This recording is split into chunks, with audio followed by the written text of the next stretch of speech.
홍정길 목사님이 인터뷰한 것을 보다 보니까 이런 이야기를 하셨습니다. 평생 검사로 살아왔던 사람이 한국 기독교 역사를 쭉 이렇게 생각해 보면서 그가 나름 분석한 것을 말해 주는 겁니다. 해방 전에는 교회 다니는 사람들은 뭐가 달라도 다르다. 그게 시대 분위기였답니다. 근데 해방 후에는 그래도 교회 다니는 사람들이 좀 더 낫겠지. 그런 분위기였답니다. 6.25를 지나면서 교회 다니는 사람들도 똑같네. 그게 분위기였고, 오늘날에 와서는 교회 다니는 사람들이 뭘까요? 어떻게 그렇게 잘하세요? 더하네. 교회 다니는 사람들이 더하네. 그게 지금 세상의 분위기라는 겁니다. 저는 교회 다니는 사람들이 더하다라고 생각하지는 않습니다. 그들이 그렇게 생각하는 이유는 아마도 다른 잣대를 들이대기 때문에 그렇게 보여지는 것이고 느껴지는 것일 거다. 그렇게 생각을 합니다. 그런데 그들보다 더하지는 않겠지만 더 나은 무언가는 있느냐? 이 질문 앞에 우리가 뭐라고 답할 수 있을 것이냐? 이게 문제입니다. 분명히 그들보다 우리가 성경 지식은 훨씬 더 많습니다. 그들보다 우리는 기도는 훨씬 더 유창하게 할 수 있습니다. 그런데 삶의 현장 속에서 살아가는 오늘 우리의 삶의 모습이 그들과 다른 무언가가 있느냐? 이 질문입니다. 폴 워셔 목사님이라는 분이 확신이라는 책을 쓰셨는데 그 책에 보면 이런 이야기가 나옵니다. 어떤 목사님이 설교 초빙을 받고 설교하러 가시는 길이에요. 교회 입장에서 보니까 시간이 되었는데 이 목사님이 오시지를 않는 겁니다. 그래서 뭐 조금 늦으시나 보다 찬양하면서 기다리면 되지 하고 10분을 기다리고 30분을 기다리고 50분을 기다리는데도 오지 않으시는 거예요. 참 괜찮은 교회였나 봅니다. 1시간을 계속 기다리고 있었어요. 그제서야 목사님이 나타나셔서 단에 섰습니다. 왜 늦게 되었는지 그 경위를 설명하시는데 고속도로를 타고 오다가 차에 문제가 생겨서 차를 무슨 문제가 있나 이렇게 보고 있는 중에 큰 트럭이 와서 이 목사님을 치고 갔다는 거예요. 그래서 사고가 나서 수습하고 하다 보니까 이렇게 늦게 되었다는 겁니다. 근데 그 목사님의 모습을 보니까 양복을 말끔하게 입고 머리도 2대8로 아주 정갈하게 쫙 넘어가 있는데 성도님들이 보기에 어떻게 느끼셨을까요? 에이, 목사님 거짓말쟁이시네. 그게 말이 됩니까? 그게 분위기였다는 거예요. 물론 이 이야기는 실제 있었던 이야기가 아니라 이 목사님이 만들어낸 이야기입니다. 여러분, 트럭이 더 강력한 파워를 가지고 있습니까? 아니면 복음이 더 강력한 파워를 가지고 있습니까? 그 다이너마이트와 같은 강력한 파워를 가지고 있는 복음이 내 인생 가운데 충돌해 왔는데 어떻게 변하지 않을 수가 있냐는 겁니다. 세상 사람들은 그런 우리를 보면서 에이, 거짓말쟁이들, 그게 말이 돼? 그렇게 바라본다는 겁니다. 내가 믿을 수 없어서 그렇지, 내가 믿어지지 않아서 그렇지, 나는 당신들이 믿는 걸 내가 믿는다면 나는 그렇게 살아가지는 않을 것이다.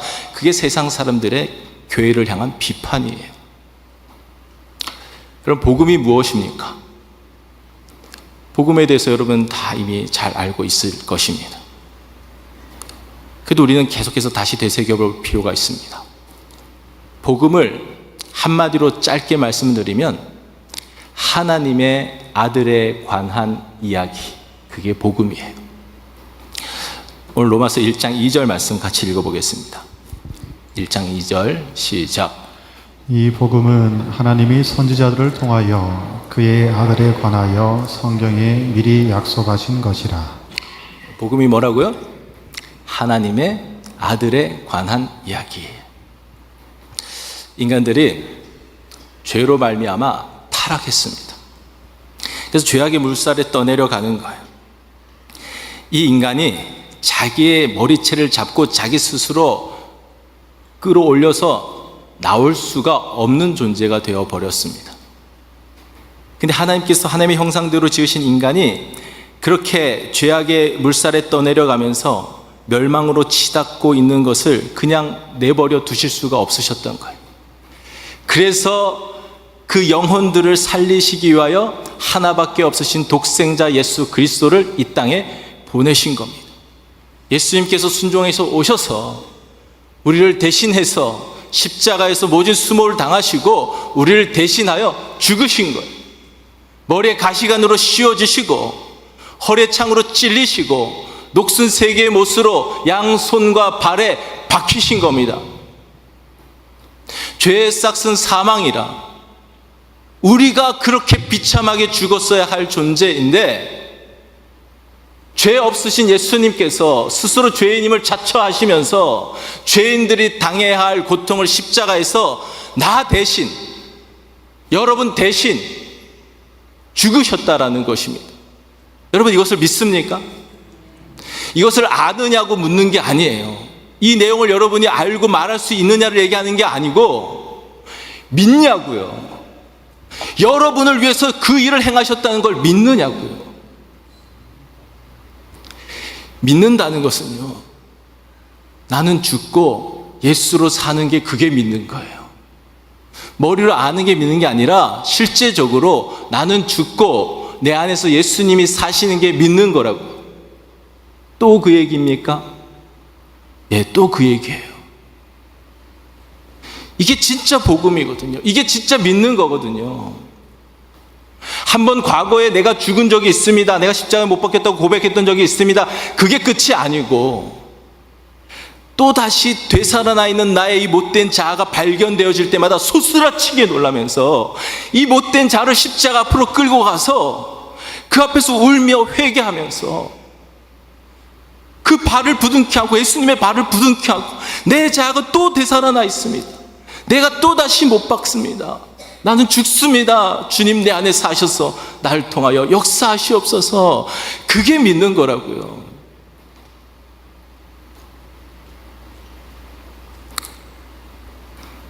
옛사람의 가치관을 그냥 조금 수정하는 게 아니에요. 수정 보완하는 게 아니라고요. 완전히 새 사람을 덧입는 것입니다. 세상의 가치체계를 따라가던 삶에서 90도만 바꾸는 게 아니라 180도 완전히 바뀌어지는 거예요. 하나님 나라 가치관으로 완전히 바뀌어지는 것을 말하는 겁니다. 이것을 인간적인 힘으로 인간적인 노력으로 해내라는 게 아니라 복음의 능력이 여러분의 인생을 충돌해 오면 자연스럽게 그렇게 되어진다라는 거예요.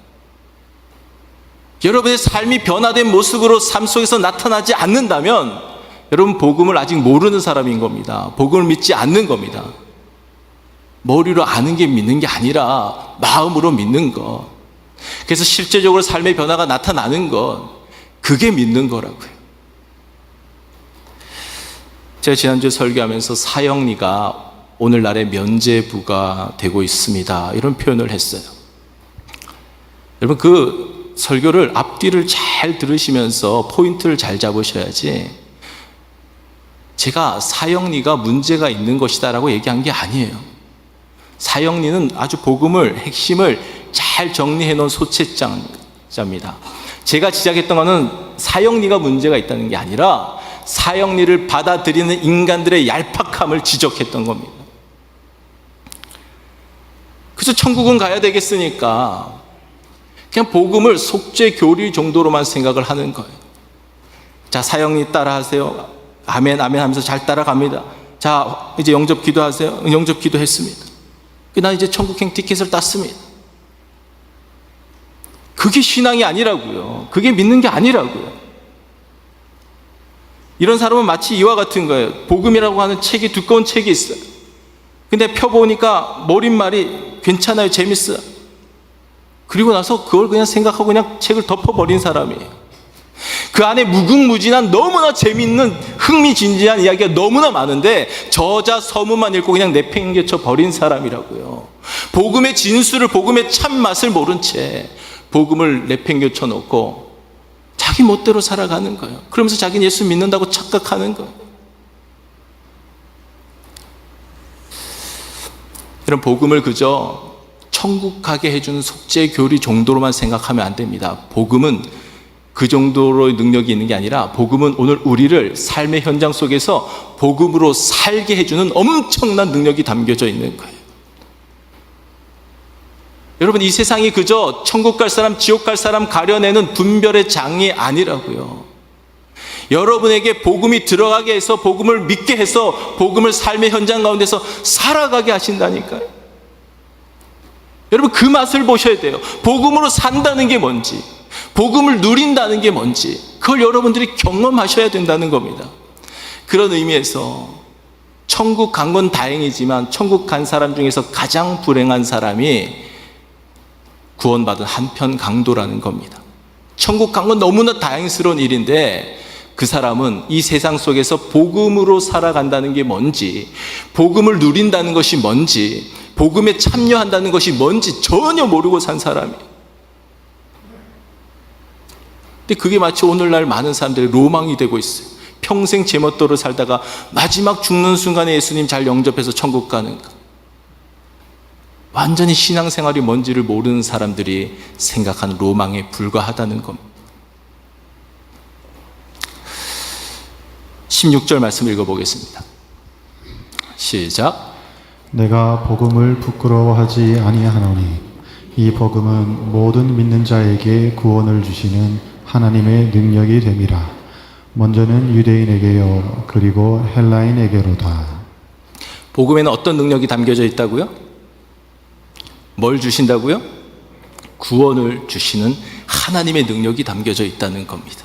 말씀을 잘 보세요. 아는 자에게가 아니라 믿는 자에게, 믿는 사람들에게만 구원을 주시는 능력이 된다는 겁니다. 바울은 복음을 부끄러워하지 않는다고 고백합니다. 그때 당시에도 그렇고 지금도 그렇고 복음을 부끄러워하는 분위기가 좀 편만해져 있습니다. 왜 그러냐 하면은 똑똑한 사람들은, 강하다고 생각하는 사람들은 이 복음이 부끄럽게 느껴지는 거예요. 어니스트 헤밍웨이가 이런 표현을 했습니다. 생각을 할 줄 아는 모든 사람은 무신론자일 수밖에 없다. 생각을 할 줄 모르는 사람들이나 하나님 찾고 신 찾고 뭐 이렇게 기독교인 되고 그러는 것이지, 생각을 할 줄 아는 사람은 무신론자일 수밖에 없다는 거예요. 지혜로워 보이지만 가장 어리석은 자입니다. 이런 사람들을 헛똑똑이라고 하죠. 자기 혼자 똑똑한 줄 알아요. 여러분은 믿어지십니까? 믿어지는 게 은혜예요. 똑똑하다고 생각하는 사람들은 잘 안 믿겨지나 봐요. 또 어떤 사람들은 자기가 죄 지은 거면 자기가 책임을 져야지, 염치 없이 뭐 누가 대신 져준다고 그러나 자기 몫은 자기가 감당하면서 살아가야지, 그렇게 말하는 사람들도 있습니다. 이런 사람들은 죄에 대한 형벌인 지옥의 비참함이 얼마나 비참한지 모르기 때문에 내뱉는 허세에 불과한 겁니다. 또 어떤 사람들은 자기 일은 자기가 감당해 가야지 뭘 자꾸 누구한테 의존한다고 그러냐, 누구 자꾸 뭐 의지하면서 살아가냐, 뭐 이렇게 나약하게 살아가냐, 그렇게 말하는 사람들이 있는데 정말 강한 게 뭔지 모르기 때문에 그런 소리 하는 것이죠. 지금 이런 말들, 이런 분위기가 있기 때문에 복음을 부끄러워하는 사람들이 있다는 겁니다. 마치 내가 뭘 잘 모르는 사람이라서 그러나, 내가 정말 약해서 나약한 사람이어서 그러나, 막 이런 것으로 비춰질까 봐 복음을 부끄러워하는 사람들이 있었다는 거예요. 여러분은 복음이 부끄럽습니까? 예수 믿고 살아가는 것이 부끄럽습니까? 왜 대답을 못 하십니까? 자, 고린도전서 2장 14절 말씀을 읽어보겠습니다. 시작. 육에 속한 사람은 하나님의 성령의 일들을 받지 아니하나니 이는 그것들이 그에게는 어리석게 보임이요 또 그는 그것들을 알 수도 없나니 그러한 일은 영적으로 분별되기 때문이라. 육에 속한 사람들은 이해할래야 이해할 수가 없는 거예요. 그리스도인들의 삶을, 복음으로 살아가는 사람들의 삶을 이해할래야 이해할 수가 없는 거예요. 왜라고요?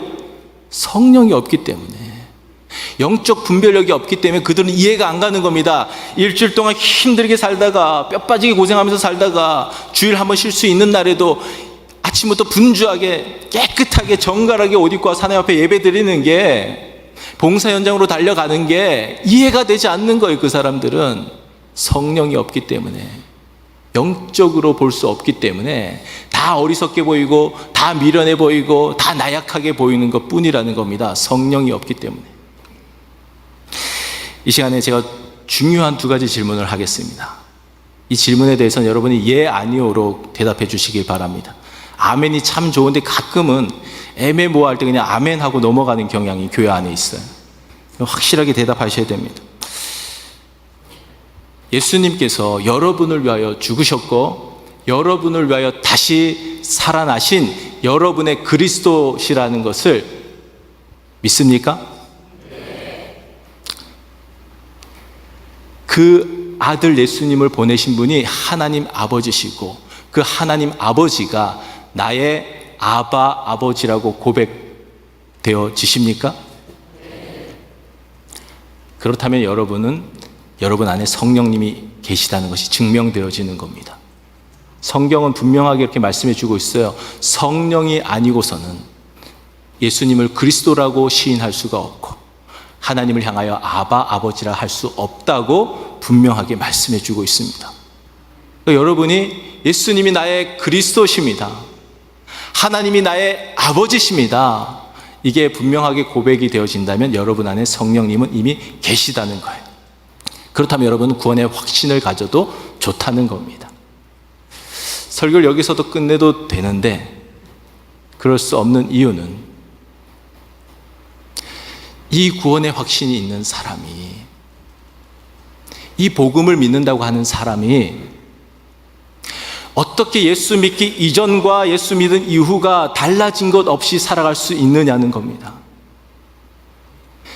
이 복음의 확신이 있는 사람이, 이 구원의 확신이 있는 사람이 어떻게 세상의 사람들과 구별됨 없이 그들과 별반 다를 바 없이 살아갈 수 있느냐는 겁니다. 어떻게 그런 일이 벌어질 수 있느냐는 거예요. 여러분들이 오늘 이 16절 말씀에서도 아멘 해야 하지만 16절 말씀에서만 아멘하고 덮으면 안 되고 17절까지 반드시 가셔야 됩니다. 17절 말씀에서도 아멘 하실 수 있으셔야 돼요. 17절 말씀 같이 읽어보겠습니다. 시작. 복음에는 하나님의 의가 나타나서 믿음으로 믿음에 이르게 하나니 기록된 바 오직 의인은 믿음으로 말미암아 살리라 함과 같으니라. 구원은 믿음으로 받는 거예요. 여러분, 이건 변함없는 진리입니다. 아무리 시대가 바뀌어져도, 아무리 다른 나라에 가서 선교를 한다 하더라도 그 나라 실정에 맞게, 상황에 맞게 요리조리 바꾸면 안 돼요. 오직 예수 그리스도를 믿는 것만이 구원의 길이에요. 다른 이름을 주신 적이 없어요. 오직 예수님만이 구원의 길이라고요. 다른 복음을 전하는 자는 저주를 받을지어다. 갈라디아서 말씀이에요. 예수님을 믿어야만 구원을 받는 것, 이것은 너무나 명백한 진리인데, 아주 단순한 진리인데 문제는 뭐냐? 예수님을 믿는다라고 하는 것은 그렇게 얄팍한 이야기가 아니라는 겁니다.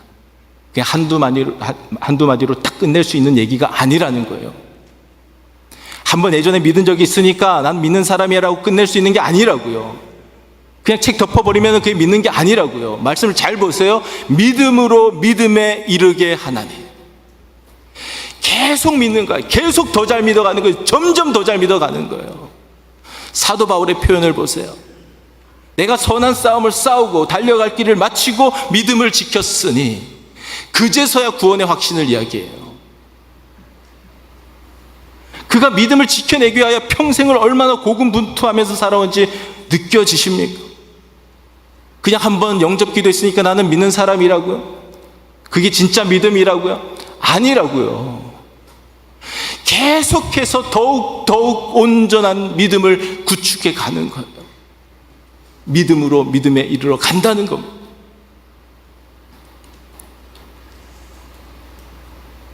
믿는다는 것은 사는 거예요.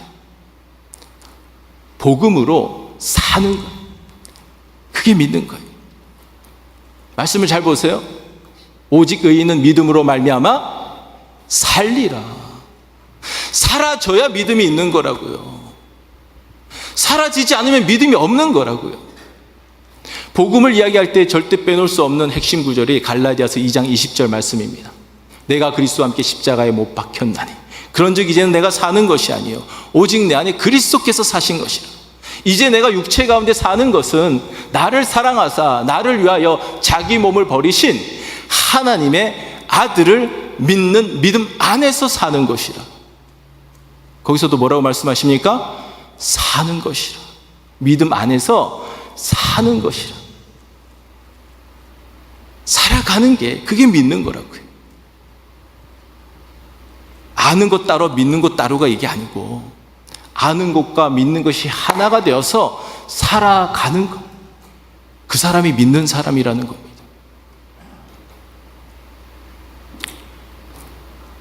우리는 경건하게 살았던 한 사람이, 과거에 영광스럽게 하나님께 쓰임받던 한 사람이 무너져 내리는 것을 우리는 종종 보고 있습니다. 근데 여러분, 그게 참 가슴 아픈 일이긴 하지만 그게 이상한 일이거나 절대 있을 수 없는 일이 아니에요. 얼마든지 있을 수 있는 일입니다.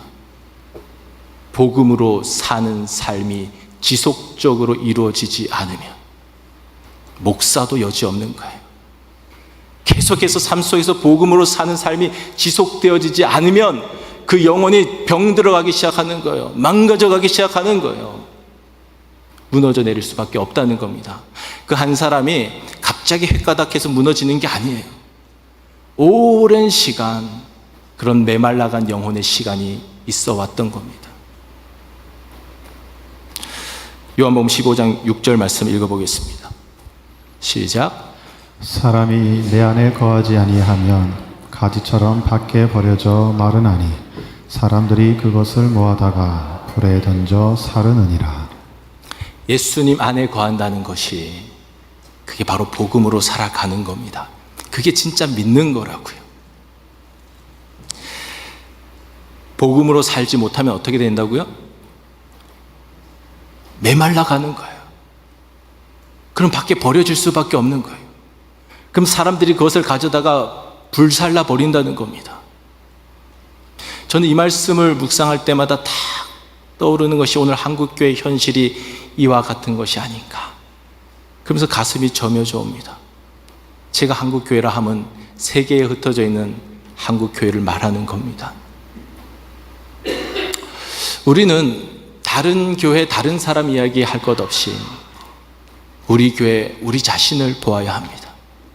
자꾸 내 안에서 밖을 보는 거 하지 말고 바깥으로 가서 안을 보는 훈련을 자꾸 하셔야 돼요. 우리 교회의 지금 영적 상태는 어떤가? 지금 나의 영적 상태는 어떤가? 지금 메말라 가고 있는 것은 아닌가? 내 영혼이 지금 파래해져 가고 있는 것은 아닌가? 복음을 온전히 믿지 못하고 복음을 삶 속에서 살아내지 못하고 지금 내 영혼이 병들어 가고 있는 것은 아닌가? 지금 노란불, 빨간불 막 들어오고 있는데 계속 경고등이 켜지고 있는데 계속 무시하고 가고 있는 것이 오늘 나의 모습은 아닌가? 깊이 생각하셔야 됩니다. 여러분, 회복할 수 있는 방법은 단 하나밖에 없습니다. 다시 복음 앞에 서는 거예요. 복음이 가장 잘 드러나 있는 십자가 앞에 서는 겁니다. 십자가에서 우리를 향하신 하나님 아버지의 사랑이 확증되어졌습니다. 우리를 향한 완전한 사랑이 확증되어졌다고요. 또 다른 확증이 필요합니까?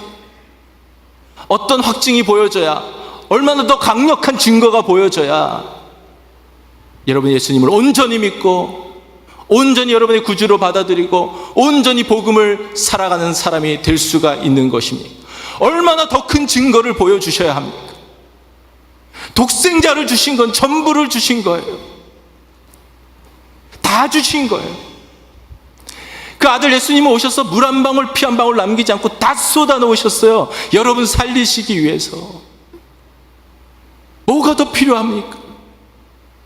뭘 더 쏟아 부어 주셔야 우리가 예수님을 온전히 믿을 수 있는 것입니까? 그 사랑과 그 그 은혜를 다시 기억해야 돼요. 그 사랑과 그 은혜가 우리의 영혼을 덮어야 합니다. 여러분, 헌신이라고 하는 것은 내가 힘쓰고 애쓰고 노력해서 헌신해 사는 게 복받기 위해서 하는 뭔가가 아니에요. 헌신이라고 하는 것은 하나님께서 내게 먼저 베풀어 주신 그 사랑에 감사해서, 그 은혜에 감사해서 저절로 되어지는 게, 그게 헌신이에요. 그 사랑이 나를 오늘도 예배 현장으로 사모하는 마음으로 달려오게 하는 거예요. 그 사랑이 오늘 예배 속에서 내 영혼이 하나님 앞에서 춤추게 하는 거예요. 그 은혜가 나를 봉사 현장으로 달려가게 하는 거예요. 손 걷어붙이고 어디라도 달려가게 하는 거예요. 기꺼이 하게 만드는 거예요. 즐겁게 하게 만드는 거예요. 누가 봐서가 아니라 하나님이 나를 그렇게 하게 만드신다는 거예요. 그 사랑과 그 은혜가 그렇게 해 주신다는 겁니다. 여러분이 인간적인 노력으로 하는 게 아니라 되어지는 것, 먼저 베풀어 주신 그 사랑과 그 은혜가 내 영혼을 덮어서 되어지는 것, 이게 복음으로 살아가는 겁니다. 이 맛을 보셔야 돼요. 이 맛을 보면서 살아가셔야 된다고요. 여러분, 먼저 이 맛을 보셔야 되고, 이 맛을 나만 보면서 살아가는 건 너무나 이기적인 것입니다. 이것을 우리는 또 다른 사람들에게 전하면서 살아가야 합니다. 우리 모두는 다 복음에 빚진 사람들입니다. 자, 14절 말씀 읽어보겠습니다. 14절입니다. 로마서 1장 14절. 자, 제가 읽어드릴게요. 헬라인이나 야만인이나 지혜 있는 자나 어리석은 자에게 다 내가 빚진 자라. 우리는 아직 예수 믿지 않는 사람들, 복음을 알지 못한 사람들에게 빚진 사람들입니다. 만약에 여러분이 누군가에게 1,000불을 빌렸어요. 그럼 빚진 거죠. 그거 갚아야 됩니까? 안 갚아도 되는 겁니까? 갚아야죠. 그것도 빚진 거지만, 예를 들어서 저희 부모님이 저에게 땅을 하나 상속해 주셨어요. 예를 든 거예요. 실제가 아니고. 실제였으면 좋겠지만 우리 집은 땅 한 평도 없어요. 예를 들어서 저에게 땅을 상속해 주셨어요. 그런데 그걸 주시면서 너에게만 주는 것이 아니라 이거는 삼형제에게 다 같이 주는 것이니까 3분의 1씩 잘 나누어 가져라 하고 주셨어요. 그걸 동생들한테 얘기하지 않고 저에게만 얘기했다고 할 때에 그걸 제가 나눠줘야 합니까? 안 줘도 되는 겁니까? 안 주면 진짜 나쁜 놈인 거죠. 그것도 빚진 거예요. 우리에게 주신 분에게 뭘 갚는 것도 빚진 거지만, 누군가가 우리에게 부탁한 게 있어요. 이거를 누군가에게 전달해 달라고 부탁한 것, 그것도 빚진 거예요. 여러분, 오늘 이 자리에 있을 수 있는 이유는 누군가가 여러분에게 복음을 전해 주셨기 때문에 오늘 이 자리에 있는 겁니다. 지금 추수감사절이 다가오고 있는데, 여러분 그분들을 생각하고 감사하는 마음으로 뭔가 편지라도 쓰든지 전화라도 하든지, 가까운 곳에 계시면은 가서 식사라도 대접하든지 감사를 표현해야 돼요. 감사를 모르는 사람은 행복이 뭔지를 모릅니다. 감사는 행복과 직결된 거예요. 이건 지금 추수감사절 잠깐 예고편한 거고요. 여러분들이 복음 전해준 분에게 감사해야 되는데, 또 여러분이 감사하셔야 될 분이 누구냐면 그 복음 전해주신 분에게 복음 전해주신 분이 있어요. 그분이 그분에게 복음 전해주지 않았다면 그분이 여러분에게 복음을 전해주실 수가 없으셨던 거죠. 몇 단계만 조금 더 거슬러 올라가면 우리가 정말 감사해야 할 분들이 있는데, 누구냐면 한국에 목숨 걸고 오셔서 피 흘리시면서 복음을 전해주신 선교사님들이 계세요. 우린 그분들에게 감사하는 마음을 가져야 합니다. 우린 그분들에게 복음에 빚진 자들입니다. 양화진에 가보면 그 선교사님들의 묘가 쫙 있어요. 다 하나하나마다 귀한 사연들이 있는데 다 나누면 좋겠지만 그 중에 대표로 한 분의 이야기를 나누려고 합니다. 루비 캔드릭이라고 하는 선교사님이 1907년도 25살의 젊은 나이에 선교사로 오셨다가 채 1년도 버티지 못하고 1년 만에 소천하셨습니다. 그분의 묘비에 이렇게 써 있습니다. 만약에 목숨이 나에게 1000개가 있더라도 나는 1000개의 목숨을 이 조선 땅에 바칠 것입니다. 그분이 돌아가시기 전에 부모님에게 이런 편지를 쓰셨어요. 아버지, 어머니, 이곳 조선 땅은 참으로 아름다운 곳입니다. 모두들 하나님을 닮은 사람들 같습니다. 선한 마음과 복음에 대한 열정으로 보아 아마 몇십 년이 지나면 이곳은 예수님의 사랑이 넘치는 곳이 될 것 같습니다. 저는 복음을 듣기 위해 20km를 맨발로 걸어오는 어린아이들을 보았을 때 그들 안에 있는 하나님의 사랑 때문에 오히려 위로를 받습니다. 그러나 한편으로는 핍박이 점점 심해지고 있습니다. 그저께는 예수님을 영접한 지 일주일도 안 된 서너 명이 끌려가 순교를 당했고, 토마스 선교사와 제임스 선교사도 순교했습니다. 선교본부에서는 철수하라는 지시가 있었지만 대부분의 선교사들은 그들이 전도한 조선인들과 숨어서 예배를 드리고 있습니다.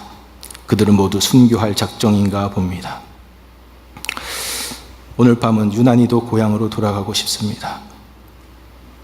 외국인들을 죽이고 기독교를 증오한다는 소문 때문에 부두에서 저를 끝까지 말리셨던 어머니의 얼굴이 자꾸 제 눈앞에 어른거립니다. 아버지, 어머니, 어쩌면 이 편지가 마지막일 수도 있습니다. 저는 이 땅에 저의 심정을 묻겠습니다. 바로 이것은 제가 조선을 향해 가지는 열정이 아니라 하나님께서 조선을 향해 가지신 열정이라는 것을 알기 때문입니다.